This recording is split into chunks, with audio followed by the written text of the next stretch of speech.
हम अपने पुरखों का आंदोलन चला रहे हैं। इस बात का मैं सीधा उदाहरण लगाऊंगा। देखिए, ये दो तस्वीरें आपके सामने लगी, तथागत बुद्ध की है। तथागत बुद्ध सब कुछ था, राजपाट था, सारा सुख सुविधाएं थी, लेकिन सब कुछ छोड़ करके शोषित वंचितों के लिए आंदोलन चलाने का काम किया। समता, बंधुत्वता, भाईचारा की विचारधारा को स्थापित करने का काम किया तथागत बुद्ध।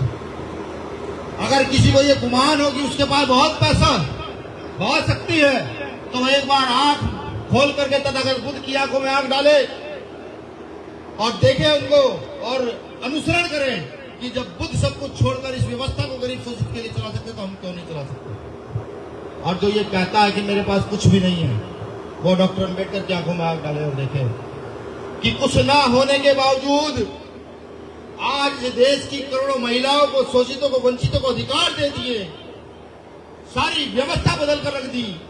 जो छुआछूत हजारों साल से यहाँ था उसको एक झटके में खत्म कर दिया, कुछ ना होने के बावजूद। तो यानी कि अगर हम पर सब कुछ है तो भी हम आंदोलन चला सकते हैं, और अगर हम पर कुछ नहीं है तब भी हम इस आंदोलन को चला सकते हैं। इस आंदोलन को अपने खून में महसूस कीजिए, वरना साहब याद रखिए, ये जो नस्लें बैठी है आज 20 साल की, 18 साल की, 15 साल की, 14 साल की, 10 साल की है, जब ये हमसे 10 साल के बाद गुजरेगी और ये सवाल पूछेगी कि तुम्हारे बाप दादाओं ने तुम्हें अधिकार दिए, तुम्हारे बाप ने तुम्हें इस प्रदेश में सत्ता दी, तुम्हारे दादा ने इस देश में संविधान दिया, लेकिन तुम हमें क्या लेके गए हो, जब वो पूछेगी, सोचिए क्या जवाब दोगे आने वाले 10 साल के बाद आप लोग। जब वो ये कहेगी सारे अधिकार थे, सब लड़ रहे थे, तुम लड़ते लड़ते मर क्यों नहीं गए, तुम लड़ते लड़ते जेल चले क्यों नहीं गए, जब अधिकार छीन रहे थे तब तुम कहां बैठे थे, ये आने वाली नस्लें सवाल पूछेगी आप सब लोगों से, बिल्कुल पूछेगी। मेरे पास तो जवाब है साहब, मेरे पास पूरा डाटा है कि मैं इस नस्ल को जगाने के लिए अपना पूरा जीवन न्यौछावर किया। घोषणा भी की कि राजनीति नहीं करूंगा, जब तक मेरी टीम मुझे ये ना कहेगी दगी राजनीति करो तब तक राजनीति नहीं करूंगा। मैंने घोषणा भी की। अब आप सोचिएगा आपको क्या करना है। और अगर ये सोचते हो कि इस आंदोलन को बढ़ाना, तो छोटा सा रेस हो, छोटा सा ज्यादा बढ़ा रही। शाम को खाना खाने के बाद, मजदूरी से आने के बाद, दुकान से घर जाने के बाद, अगर आधा घंटा भी आप अपने गांव में इर्द गिर्द लगाओगे समझाने में कि भाई चंद्रशेखर आजाद का संघर्ष ये है, भीम आर्मी का संघर्ष ये है, आजाद समाज पार्टी का संघर्ष ये है, तो डेली 1000 से 500 कार्यकर्ता भीम आर्मी आजाद समाज पार्टी में जोड़ने का काम कर दोगे, बिना कहीं जाए, बिना खर्च किए, अपनी मजदूरी करके, अपना सिस्टम बिठाकर, घर आकर खाना खाने के बाद अगर समझाना शुरू करोगे तो भी 1500 कार्यकर्ता डेली बुलंदशहर में तैयार कर दोगे। समझने का प्रयास करो लड़ाई किससे, भारतीय जनता पार्टी कांग्रेस के लोगों से। अथाह धन है, अथाह, वो चाहे 1 घंटे में इस कमरे को पैसे से फुल भर दें, वो चाहे कितना पैसा बढ़ा दे, उनसे लड़ाई है। हमारे पास क्या है, सारे मजदूर हैं, छोटी मोटी किसानी करते होंगे, कुछ लोग नौकरी लग गए होंगे, कुछ लोगों ने छोटे व्यापार कर लिए होंगे, बस इतना ही। इस लड़ाई को समझिए, ये लड़ाई प्रचार की है। वो लोग प्रचार करते जा रहे हैं लगातार, इसलिए सक्सेसफुल है, और हम प्रचार नहीं कर रहे इसलिए फेल है। अगर हम प्रचार करना शुरू कर दें तो सत्ता हमारे कदमों में होगी, और ऐसी कदमों में होगी कि अगले 50 साल इस सत्ता को कोई छीन नहीं पाएगा अगर हम प्रचार करना शुरू कर दें। तो मेरा निवेदन है प्रदेश संयोजक जी से और पार्टी के तमाम साथियों से, संगठन के तमाम साथियों से, कि भीम आर्मी में 100 से ज्यादा प्रचारक आपके जिले में होने चाहिए। जो लगता है अच्छा बोल सकता है, जो लगता है इसमें सरकार सिपाही है, उसको आप बेधड़क बिना पूछे किसी की जिम्मेदारी दीजिए, प्रचारक बना दीजिए। सबसे ज्यादा प्रचारकों की जरूरत है, तब जाकर ये कार्रवाई सफल होगा। मैं जानता हूं कौम को रोटी मिलने लगी है, इस कौम ने अपमान महसूस करना बंद कर दिया। ये अपमान जब महसूस करती है जब कोई गाल पर चाटा मार देता है, ये अपमान महसूस जब करती है जब कोई गाली दे देता है। चाटा लगना और गाली खाना अपमान थोड़ी होता है। तो माँ बाप भी चाटा मार देते हैं, बड़े गाली देते हैं, अपमान क्या होता है बताता हूं आपको। आपका बीच का एक कार्यकर्ता एक लोकसभा का चुनाव लड़ता है, इंडिया गठबंधन, एनडीए गठबंधन, समाजवादी पार्टी, भारतीय जनता पार्टी, बसपा, कांग्रेस, तमाम गठबंधन मिलकर के उसके पीछे लग जाता है, इसको कैसे हराया जाए। ये था अपमान इस कौम का। इस पूरे देश में 3 सीटें हैं, इस एक सीट पर सारी पार्टियां लगी, ये कैसे आ रहे? ये था अपमान, महसूस नहीं किया होगा। उसके बाद सब लग गए, लेकिन जब लोकतांत्रिक व्यवस्था की बात आती है, लोगों की समझ आ गया कि नहीं, कुछ भी हो, चंद्रशेखर को जिताकर भेजना, ये आदमी लड़ने वाला है, वो आदमी जीत कर जाता है।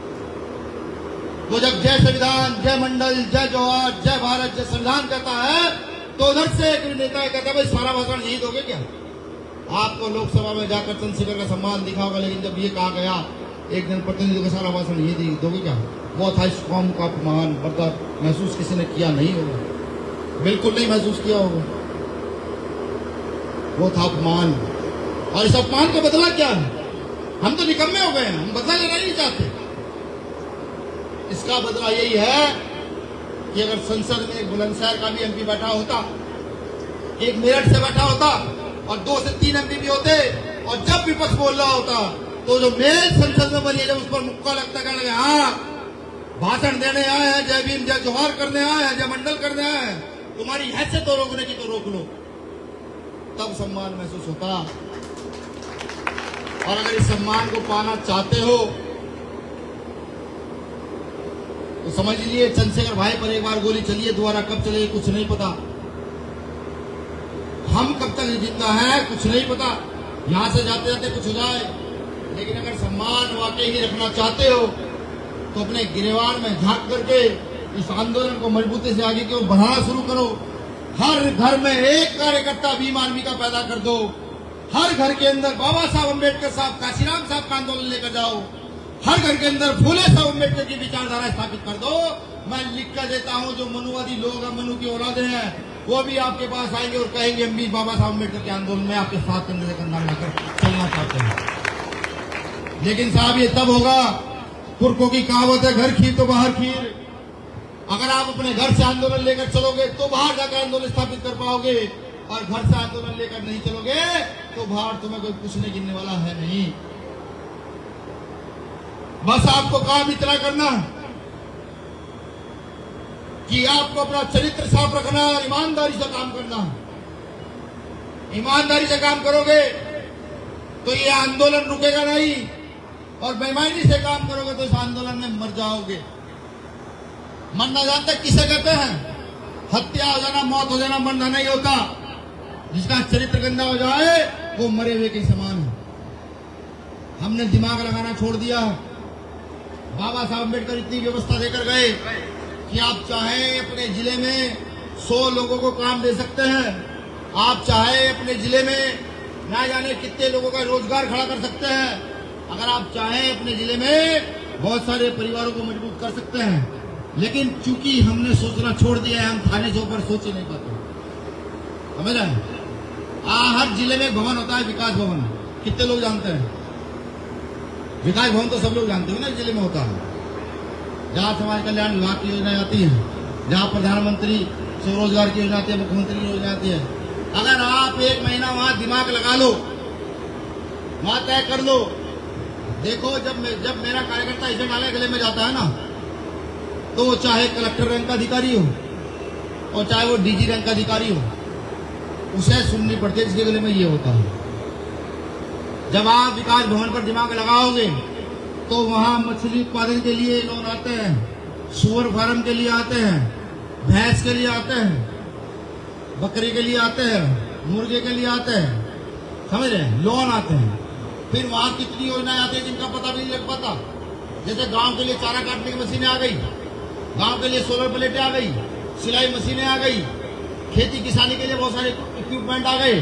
वो सिर्फ उनका फायदा कौन लेता है? नेता की औलादें और अधिकारियों के रिश्तेदार। क्योंकि हम तो जाते नहीं है। हम कहाँ फंसे हुए हैं? हम थाने में फंसे हुए हैं कि फैसला करवाना है, ये तो फंसे हुए हैं, नहीं है ना?